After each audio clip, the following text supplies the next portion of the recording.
Hi, hello everybody. I am Armalini. This is your Malini Simple Grammar Class. So, நம்ம YouTube channel voice videos வந்து நம்ம போட்டுட்டு இருக்கோம். So, continuously அதுல வந்து last two tenses வந்து நம்ம பார்த்தோம் இல்லையா? Past perfect and also future perfect. So the next one, imperative sentences, passive structure பார்க்க போறோம். So the first one, imperative பார்த்தோம்னா request. So there are many imperative sentences. Request இருக்கு, order இருக்கு, command இருக்கு, instruction இருக்கு, warning இருக்கு, advice இருக்கு. So ஒவ்வொன்றுக்குமே எப்படி பாத்தீங்கன்னா infinitive structure அதான் passiveல மாத்துவோம் சரியா? So you are like, please assemble, please do not do this, please இந்த மாதிரி வந்து நாவே அது வந்து request sentences.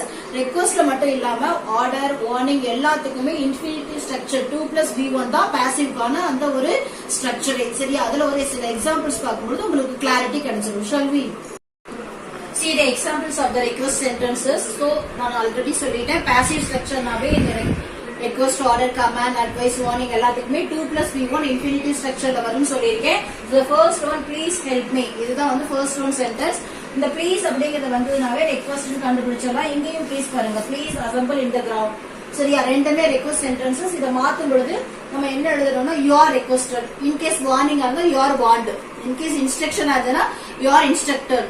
இன் கேஸ் அட்வைஸ் ஆகுதுன்னா யூ ஆர் அட்வைஸ்ட்னு எழுதணும். சோ எப்படி சேஞ்ச் பண்ணனும் பாருங்க. You R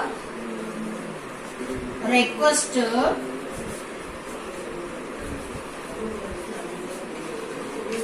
to help me.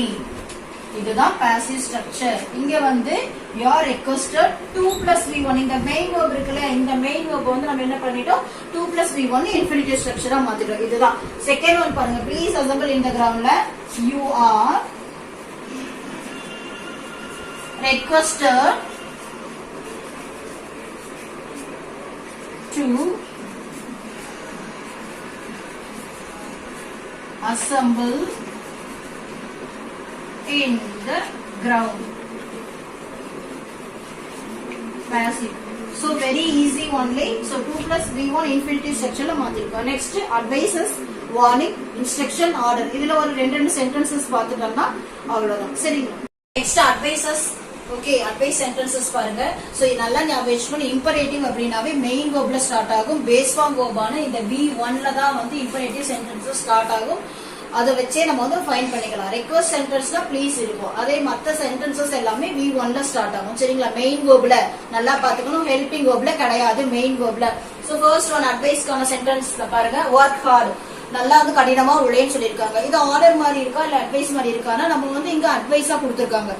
பெரியவங்க நமக்கு வந்து சம்டைம்ஸ் அட்வைசஸ் பண்ணுவாங்களே அந்த மாதிரி. So work hard